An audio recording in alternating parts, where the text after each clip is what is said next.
देख रहे हैं मैं इमरान खान। जैसा कि बहुत लंबे अरसे से हम आपको बता रहे हैं कि 27वीं आईनी तरमीम ज़रूर आएगी, क्योंकि 26वीं आईनी तरमीम में अहदाफ पूरे नहीं हुए थे। 26वीं आईनी तरमीम एक बुनियाद रखी गई थी ताकि 27वीं आईनी तरमीम में रुकावट ना आ सके।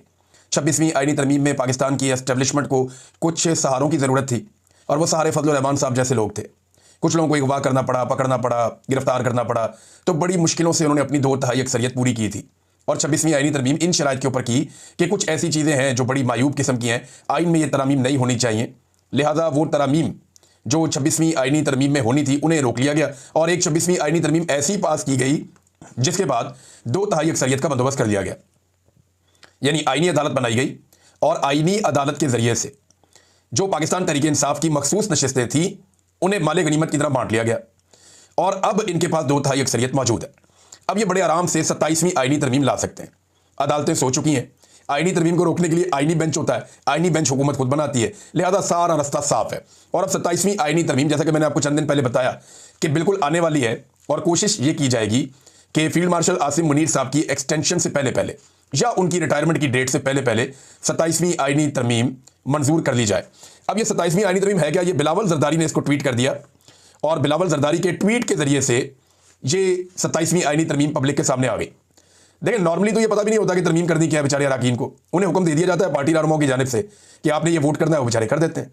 अब पीपल्स पार्टी जो है वो गोंगलुओं से मट्टी झाड़ती रहती है। और याद रखें कि 26वीं आईनी तरमीम में यही बिलावल जरदारी थे जिन्होंने 2 बातें की थी जो पाकिस्तान की तारीख का हिस्सा बन चुकी हैं। नंबर 1, डंडे वाली जमहूरियत। Number 2, brute majority. ये 2 चीज़ें आपने हमेशा याद रखनी है जब भी पाकिस्तान पीपल्स पार्टी 2 नंबरी करे या फ्रॉड करे, और वो ये कहे कि वो बहुत जमहूरी पॉलिटिकल पार्टी है, तो ये 2 चीज़ें आपने पाकिस्तान पीपल्स पार्टी को याद दिलानी है। Number 1, brute majority. नंबर 2, डंडे वाली जमहूरियत। ये दोनों चीज़ें बिलावल जरदारी की लाई हुई हैं। देखें, बिलावल जरदारी के जो नाना थे जुल्फ़िकार अली भुट्टो, उन्होंने आइन शिकनी के लिए मदद की थी अयूब खान की और याया खान की। वो उन आइन शिकनों के साथ जाकर खड़े हो गए। बाद में एक और डिक्टेटर ने उनको निशानी बरत बना दिया, और तब से लेकर अब तक पीपल्स पार्टी जो है इसी बुनियाद पर जिंदा है। भुट्टो का खून ही नहीं धो पाई, ये दाग उतार ही नहीं पाई पाकिस्तान की एस्टेब्लिशमेंट। बहरहाल जुल्फ़िकार अली भुट्टो ने डिक्टेटर अयूब खान और याया खान के लिए काफ़ी मदद की थी आइन शिकनी में। नवाज शरीफ ने डिक्टेटर ज़िया उल हक के लिए बेशुमार खिदमात सर अंजाम दी, बल्कि उनके इस दुनिया से जाने के बाद उनके मिशन को आगे बढ़ाने के यानी बेशर्मी की हद तक इन्होंने दावे किए थे नवाज शरीफ साहब ने। फिर काफ लीग ने और फजल रहमान वगैरह ने, इन सब लोगों ने, MMA ने, इन्होंने मिलकर मदद की डिक्टेटर परवेज मुशर्रफ की। एक मौका पर जो रेफरेंडम हो रहा था उसमें इमरान खान साहब ने भी परवेज मुशर्रफ की मदद की थी। बहरहाल अब ये तीनों जमातें जिनमें पीपल्स पार्टी, PMLN और काफ लीग, ये मिलकर फील्ड मार्शल आसिम मुनीर साहब के लिए आइन में तरमीम कर रहे हैं। यानी उनकी ख्वाहिश एस्टेब्लिशमेंट जो चाहती है वही होता है पाकिस्तान में। तो बिलावल ने बताया गया, जरा पहले आप ये देख लें। बिलावल ने कहा कि वज़ीर आज़म शहबाज शरीफ की क़यादत में मुस्लिम लीग नून का वफद सदर जरदारी और बुश से मिलने आया था। चेयरमैन बिलावल जरदारी। मुस्लिम लीग नून के वफद ने 27वीं आईनी तरमीम की मंजूरी में पाकिस्तान पीपल्स पार्टी की हमायत मांगी, ये बिलावल ने कहा। लेकिन एक बात आप याद रखिएगा कि इनकी कोई जुर्रत नहीं है कि ये इनकार करें। ये थोड़ा सा ड्रामा करेंगे, 1-2 चीज़ें तब्दील करवाएंगे जो पहले से तय है। जो चीज़ें तब्दील होनी है वो पहले से तय है, छोटी मोटी चीज़ें वो ये तब्दील करवा लेंगे। जो बड़ी चीज़ें हैं, मेन चीज़ें जो तरमीम इस वक्त मिलिट्री एस्टेब्लिशमेंट को चाहिए, वो ये करवा देंगे। बिलावल ने कहा कि ये जो 27वीं आईनी तरमीम है इसमें आईनी अदालत का क़याम, यानी आईनी बेंच से काम नहीं बन रहा, अब आईनी अदालत ये बनाएंगे। एग्जीक्यूटिव मजिस्ट्रेट की बहाली और जजों के तबादले का इख्तियार शामिल है। फिर उसने कहा कि इसमें NFC में सूबाई हिस्से के तहफ़्फ़ुज़ का खात्मा और आर्टिकल 243 में तरमीम के नकात भी शामिल है। फिर बिलावल ने कहा जी इसके ऊपर हम एक मीटिंग करेंगे, एग्जीक्यूटिव कमेटी बैठेगी पीपल्स पार्टी की 6 नवंबर को, हम उसके अंदर जनाब बातचीत करेंगे और ताकि फैसला किया जा सके।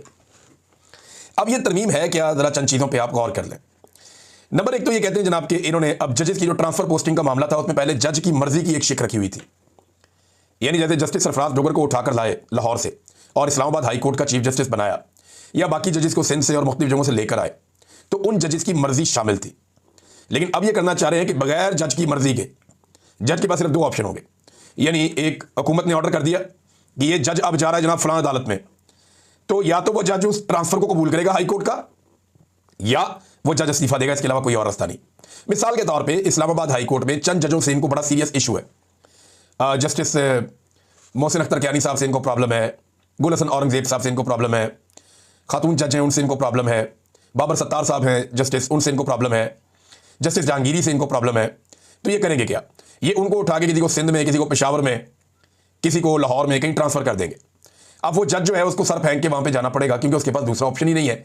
लिहाजा ये फिर यहाँ पे अपनी मर्जी का जज लेकर आ जाएंगे इस्लामाबाद हाई कोर्ट में। तो एक तो ये इख्तियार कर रहे हैं हासिल, ताकि अदलिया को मुकम्मल तौर पे सरेंडर करवाया जा सके।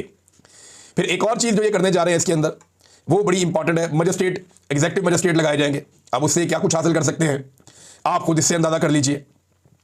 फिर आईनी अदालत भी बना दी जाएगी, ताकि जो मकासद पहले पूरे नहीं हो सके वो अब पूरे किए जा सके। उसमें यह भी बताया जा रहा है, कुछ लोग दावा कर रहे हैं कि जो आईनी अदालत का जज होगा उसकी उम्र की हद जो है, चीफ जस्टिस या जो उसका जज होगा उसकी उम्र की हद 70 साल तक ले जाएंगे, यानी वो ज्यादा लंबे अरसे तक काम कर सकेगा। अभी क्योंकि कुछ जज बेचारे रिटायर होने वाले हैं ना, उन्होंने खिदमात बड़ी सरंजाम दी हुई है, तो अब उन जजेस को जो है वो एक तोहफा दिया जाएगा कि जनाब मजीद आप चंद साल काम करें और आप अपनी खिदमत जारी रखें, आपकी रिटायरमेंट नहीं होने जा रही। तो ये भी एक शिक इसके अंदर शामिल की जा रही है। दूसरा, बिलावल ने कोई ज्यादा तस्करा नहीं किया, आर्टिकल 243 की बात की है। आर्टिकल 243 जो है ना वो फौज के हवाले से, तैनातियों के हवाले से, इख्तियारात के हवाले से। फौज वैसे तो अंडर आती है पाकिस्तान की गवर्नमेंट के, सदर पाकिस्तान उसके सुप्रीम कमांडर हैं। अब सवाल ये पूछा जा रहा है कि इस आर्टिकल के साथ ये क्या करने जा रहे हैं। बहुत इंपॉर्टेंट आर्टिकल है आर्टिकल 243, और कुछ लोग ये सवाल उठा रहे हैं और इस किस्म की बातें हो रही हैं कि शायद जो इख्तियारात हैं फौज के आला तरीन वो तफवीज़ कर दिए जाए एक नया ओहदा बनाकर बड़े साहब को। यानी ये अजीबोगरीब चीज़ें जो हैं वो अब मार्केट में लॉन्च की जा रही हैं 243 को लेकर। लेकिन आने वाले दिनों में पता चल जाएगा कि फौज अपनी हवाले से कौन सी तरमीम चाहती है। देखिए, फौज का तो बेचारी का नाम बदनाम होता है, फौजियों को तो पता भी नहीं होता आईनी तरमीम क्या है। ये सिर्फ मिलिट्री एस्टेब्लिशमेंट के जो चंद चीदा लोग होते हैं, जो इसके बेनिफिशरी होते हैं, वो ये फैसला करते हैं कि उन्हें अब किस किस्म के इख्तियारात चाहिए, तो वो उसके मुताबिक आइन में तरमीम करवा लेते हैं। अब ये आइन में तरमीम करवा रहे हैं। एक चीज़ और है, वो है 18वीं आईनी तरमीम के अंदर तब्दीली। पीपल्स पार्टी ने गुज़िश्ता 20 साल में जो वाहिद कारनामा किया जिसके ऊपर वो सीना चौड़ा कर सकते हैं, वो उनकी 18वीं आईनी तरमीम है, जिसमें उन्होंने सूबाई खुद मुख्तारी दी थी और बहुत सारे इख्तियारात सूबों को दिलवाए थे ताकि सूबे अपनी आवाम की खिदमत कर सके।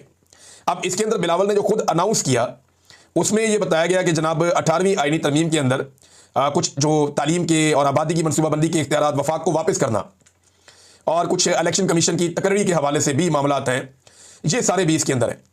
अब पीपल्स पार्टी अगर अपनी ही की हुई आईनी तरमीम को रिवर्स करती है, क्योंकि डे वन से एस्टेब्लिशमेंट को ये पसंद नहीं है, तो पीपल्स पार्टी के लिए बड़ा मुश्किल होगा। तो होगा क्या, मैं आपको बताता हूं। एस्टेब्लिशमेंट को जो कुछ चाहिए पीपल्स पार्टी उन्हें सारा कुछ देगी और यहां पे थोड़ी सी बार्गेनिंग कर लेगी और फिर ये नारे लगाएंगे, शोर मचाएंगे, देखें हमने अपनी 18वीं आईनी तरमीम बचा ली है।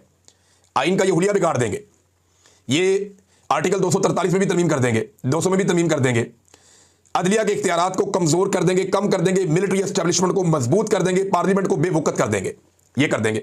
लेकिन बाद में ये नारा ये लगाएंगे, देखें जी हमने 18वीं आईनी तरमीम पर समझौता नहीं किया। और ये बिलावल की जनाब बहुत बड़ी कामयाबी है, ये चूरन आपको बेचा जाएगा। मैं वक्त से पहले आपको ये बता रहा हूं। रज़ा रब्बानी एक मरतबा फिर मैदान में आ गए, वैसे ये ना ही आया करें तो अच्छा है।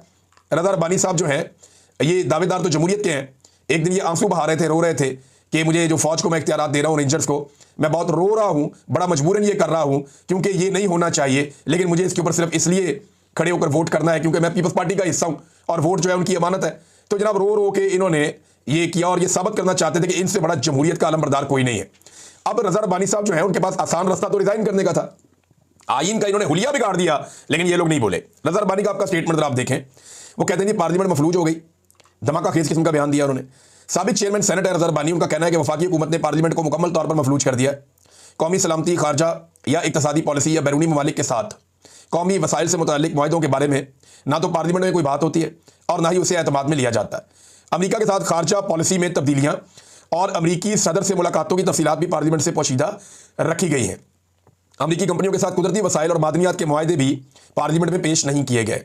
रज़ा रब्बानी ने मुतालबा किया कि पार्लियामेंट ऐसा कानून बनाए जिसके तहत तमाम बैरूनी मुआहदों की पार्लिमानी मंजूरी 3 माह के अंदर लाजमी हो ताकि वो मौसर हो सके। ये सवाल भी किया कि क्या पाकिस्तानी फौजी गदा भेजे जाएंगे और इनका मैंडेट क्या होगा। वज़रा की तरफ से सिर्फ टीवी शोज़ और सोशल मीडिया पर मामला उठाया जा रहा है, पार्लियामेंट में नहीं। अफगानिस्तान की सूरत हाल नहायत संजीदा है जो अंदरूनी और बैरूनी सलामती दोनों पर असरअंदाज हो रही है। हुकूमत तीसरे फरीक के जरिए मुज़ाकरात कर रही है, वज़रा बयानात दे रहे हैं, मगर पार्लियामेंट खामोश है। पार्लियामेंट को अपना किरदार अदा करना होगा। ऐवानों के निगहबानों को चाहिए कि हुकूमत को जवाबदेह बनाएं और पार्लियामेंट को कमज़ोर करने की इस सोची समझी कोशिश का नोटिस लें। रज़ा रब्बानी ने खबरदार किया कि अगर पार्लियामेंट नाकाम रही तो तारीख इसकी तबाही कलम के जरिए लिखेगी। देखिए रज़ा रब्बानी साहब, आप समझदार आदमी हैं।